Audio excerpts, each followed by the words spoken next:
Ayan, nandito po si Sara ngayon. Umatin po siya ng Putyo-Putyong event. Ayan po Umatin po siya ng Putyo-Putyong event. Ayan po. Kasama niya po ang kanyang beloved kamayan. Ayan po Ayan. Kasama niya po ang kanyang kakamayan na si Laika. Ayan po. Umatin siya. Diba? Ang tibay ng mukha, no? Parang wala lang. Ganyan ba yung gusto yung presidente? Manhid, kupal. Finigar na finigar! Finigar na finigar!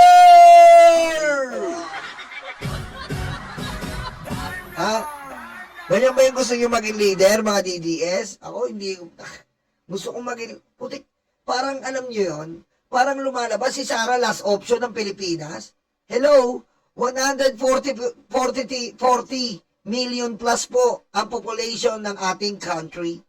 We have 140 million Filipino.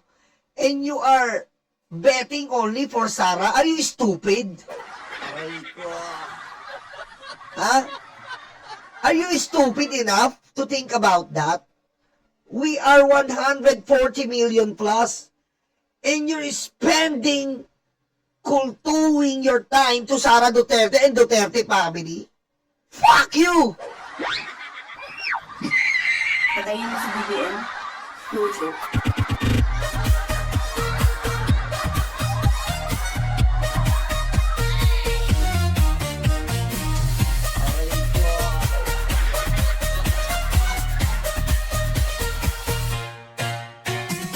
Diba?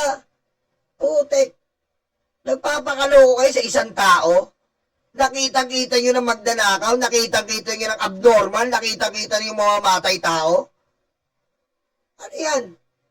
Pag naupo ba yung putang inang yan? Para ba yung, Para ba yung holy water na gagamutin ang kahirapan ng Pilipinas? Aray ko. May taglay ba siyang holy water? Nagagamutin ng, may potion ba siya? Meron ba siyang mga mahika na pag naupo siya, magiging maganda ang Pilipinas? Aray ko. Walang ginawa kundi magpinggiran ng dalawang to. Aray ko.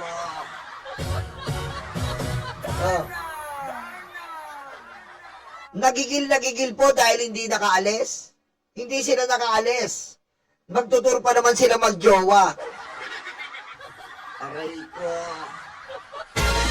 Diyan po nagpunta si Sara sa walang kakwenta-kwentang event para masabing busy siya, peste ka. Pwe! Aray ko. Diba? Nakasayangin natin ang buhay natin sa hayop na impacta na yan para masabi lang na puta. Kala mo naman anong ginawa? O kita mo, kung maganda talaga ginawa ng mga Duterte, nasan si Digong? Kasi gusto talaga na ng Duterte kasi nga kapag nasa bakurang kanila Digong, paldo! Aray ko. Paldo ka. Paldo ka pag nasa bakurang ka. Ngayon, pag naupo yan, pusang inang to, wala na. Lahat ng pinakukulong natin, wala na. Aray ko. Bakit? Ano ba sabi? Ano ba sabi nila? Ito, pakinggan nyo po, huling-huli. Sabi ni Iloy Puday, na may, isahin po ni Iloy, yung may kurbata yung Puday. Sabi ni Iloy, sabi ni Guanzon, tsaka wag muna natin anuin si Cheese. Binanatan niya ng gusto dahil kumampi sa atin. Aray!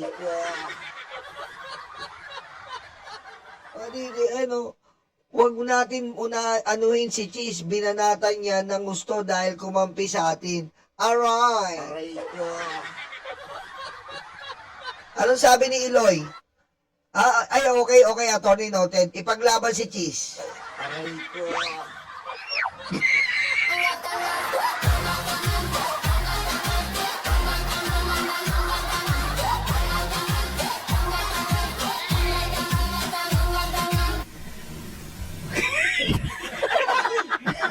Oh, di ba?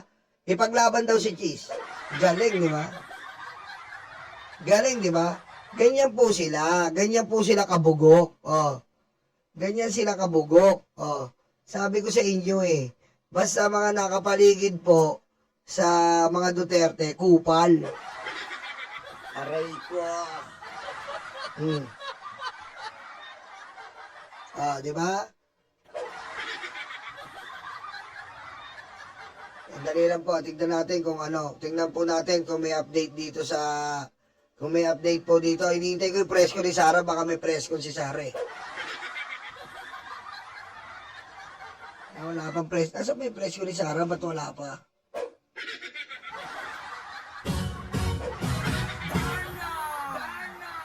Wala pang press ko si Sarah. Nag-aantay po tayo ng press ko ni Sarah. Pero bagong yan, eh isa muna po tayo. Pakinggan po natin to. Nagsalita na po ang defense team ni Sarah. Sandali lang po. Kunin muna natin ang defense team ni Sarah. Sandali lang. Huwag na yan si Cayetano. Wala rin kwenta yan eh. Ito po yung defense team ni Sarah. Ano sabi ng defense team ni Sarah?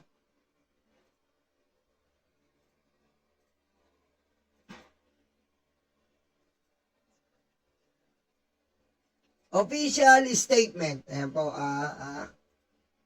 Ayan po, Sabi, official statement of VP Sara Duterte, defense team on House finding probable cause versus impeachment complaints.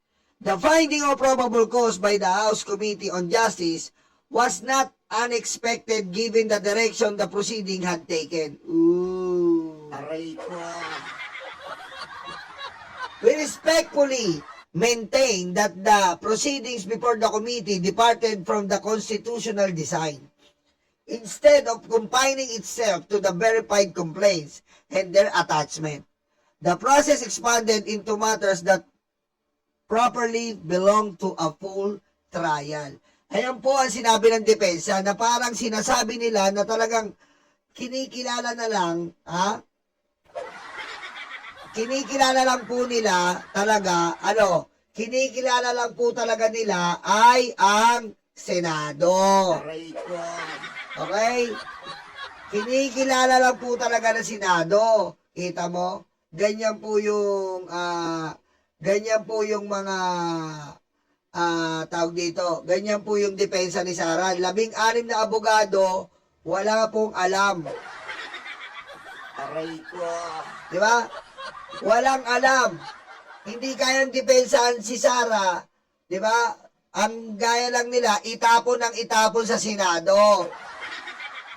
Ngayon po, mulat na po yung mga tao. Okay? Mulat po ang mga tao ngayon. Trending po ang 6.7 billion ni Sara. Subukan nilang manipulahin to sa Senado, abay abot-abot po ang mga tao niyan. Tingnan lang po natin ano po mangyayari sa inyo kapag subukan nyo po na manipulahin po ang nasabing impeachment. Mulat po ang mga tao sa 6.7 knockout ni Sara Duterte.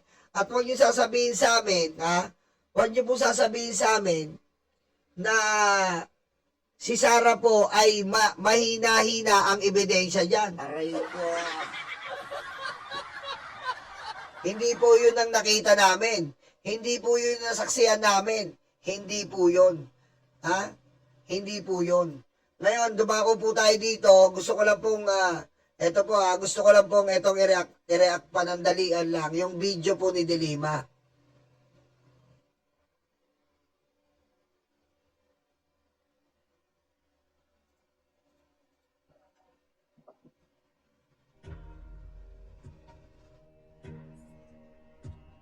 Madam Chair, honorable members of the committee, we are not here today to determine guilt beyond reasonable doubt.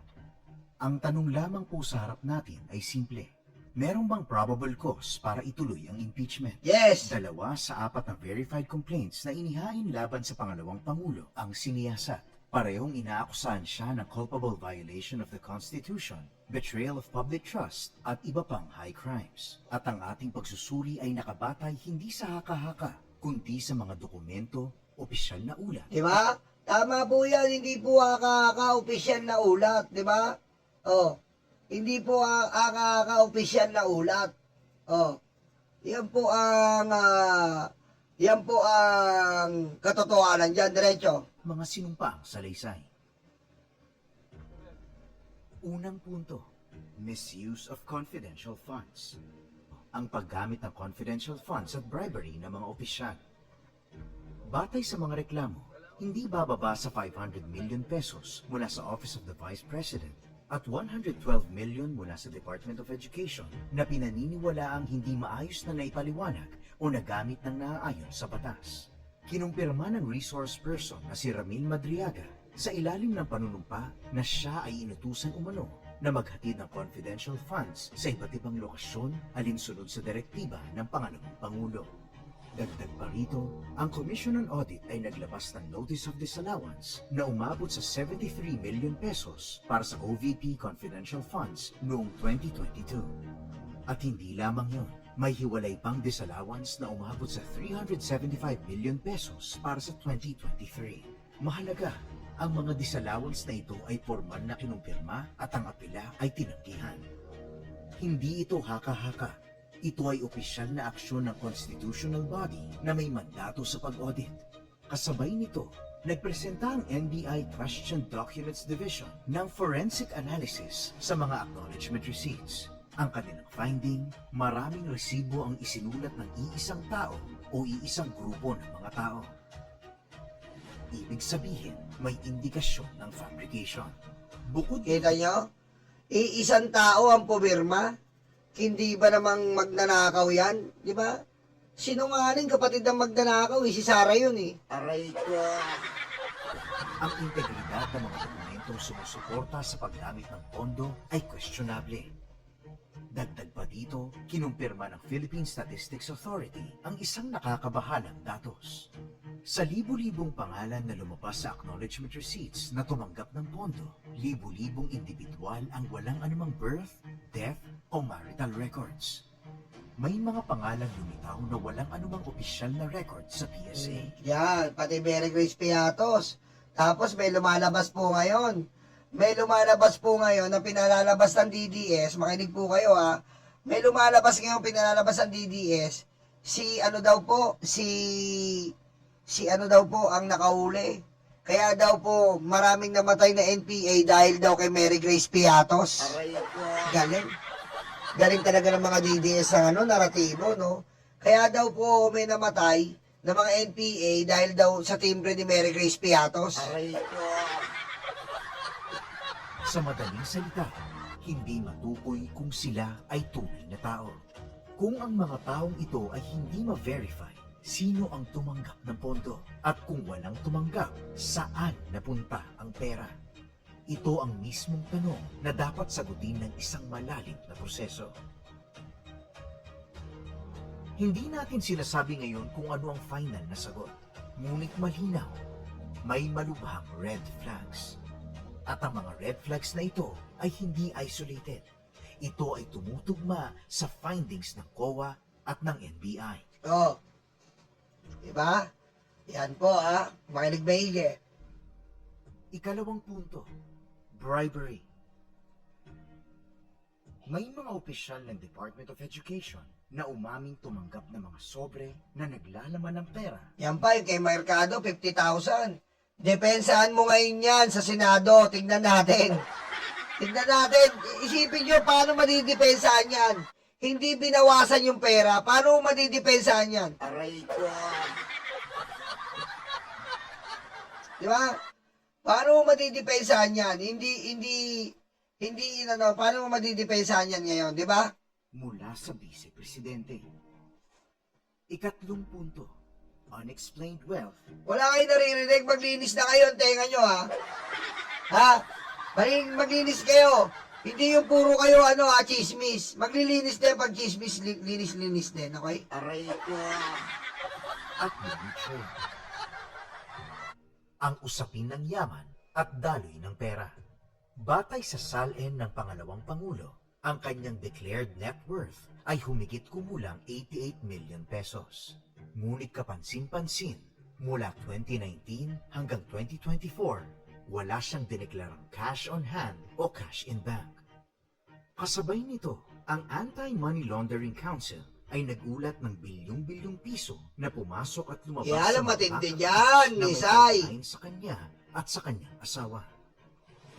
Sa kabuuan, ang transactions ay umabot sa mahigit 6.7 billion pesos. Putek, paano nyo mapapaliwanag dyan? 6.7 plus yung suhol, plus yung NBI death threat, sapul na sapul, magnanakaw, kriminal. Aray ko. Dagdag pa rito, kinumpirma ng AMLC na ang ilang transactions na tinukoy sa isang affidavit ay tumugma sa kanilang official records. Muli, hindi ito opinyon. Ito ay datos mula sa ahensyang may mandato laban sa money laundering. Ang tanong ngayon, kung may ganito kalaking galaw ng pera, bakit hindi ito lubusang nakikita sa SALN? Patay. At kung may paliwanag, hindi ba't nararapat lang na ito ay ilahad sa tamang forum? Tama. Ika-4 na punto. Threats and acts of destabilization. Ang kabuuang pattern ng asal at kilos. Nagpresenta ang National Bureau of Investigation. Yung I want to cut his head. Pusang ina niyan. Ganyan ba yung natin? Kita nyo, proud yung mga DDS dyan. I want to cut his head. Aray ko. Ng ebidensya kaugnay ng mga pahayag na may kaugnayan sa banta laban sa Pangulo, sa First Lady at sa dating Speaker ng House. Batay sa kanilang investigasyon, may sapat na batayan upang magsampa ng kaso ng inciting to sedition at grave threats. Kasabay nito, ang patuloy na hindi pagdalo ng pangalawang Pangulo sa kabila ng imbitasyon ng komite ay naglilimita sa kanyang pagkakataong sagutin ang mga aligasyon. Yan, paano mo didepensa ang pagnanakaw mo? Kriminalidad mo. Doon pa lang dati, vice mayor ka pa lang eh. Kaya po talagang magagawa niya kasi vice mayor pa lang po siya, nananapak na siya ng sheriff. Kapantay ngayon eh. Kapantay ngayon, di kapag patupad ng batas yun. Yung vice mayor din siya at lawyer siya, alam niya rin yun eh. Aray ko. Mahalaga ito sapagkat ang due process ay hindi lamang karapatan. Ito rin ay responsibilidad na harapin ang proseso.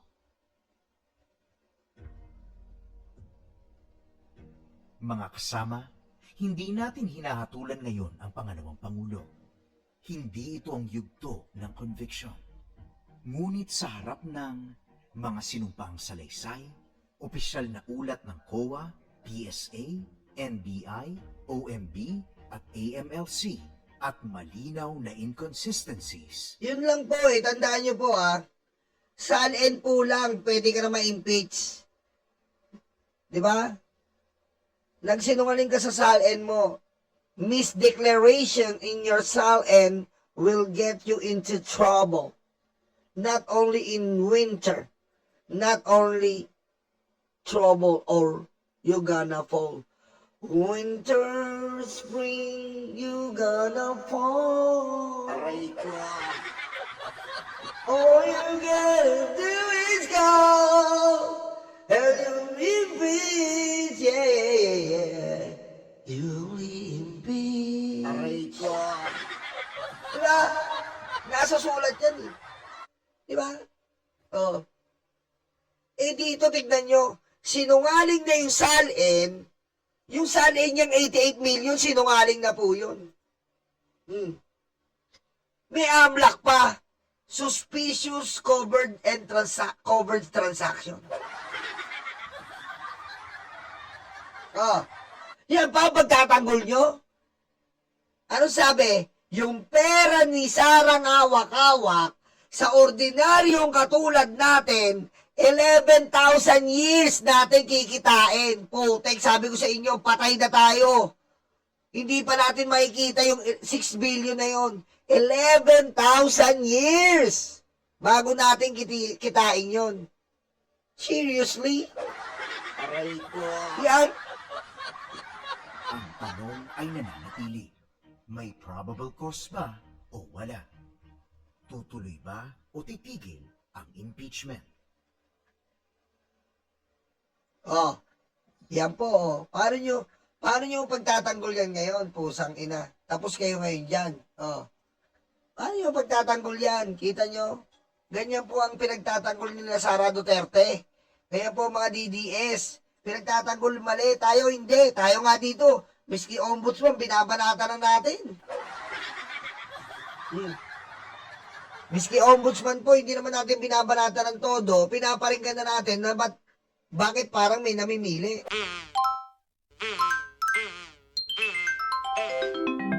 Kakulango.